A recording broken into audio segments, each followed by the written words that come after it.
پنجاب میں کتنے کالج کھولے گئے؟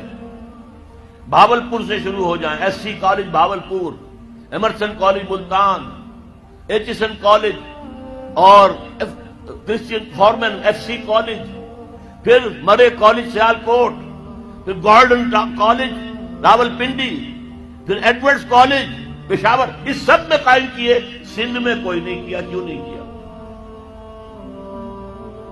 کبھی سوچا آپ نے؟ سندھ میں تو کسی پارسی نے کوئی مدرسہ کھول دیا، کچھ مسلمانوں نے کوئی مل جل کے کوئی مدرسہ اسلام قائم کر لیا، انگریز نے کوئی نہیں بنایا۔ کیوں نہیں بنایا؟ اسے معلوم تھا کہ سندھیوں کے دلوں میں ہمارے خلاف بغاوت ہے، یہ کبھی ہمارے وفادار نہیں ہوں گے، جب بھی موقع ملے گا ہم پر حملہ کریں گے۔ جبکہ پنجاب اور سرحد کے درمیانی اضلاع جو ہیں وہ انگریز کے وفادار ثابت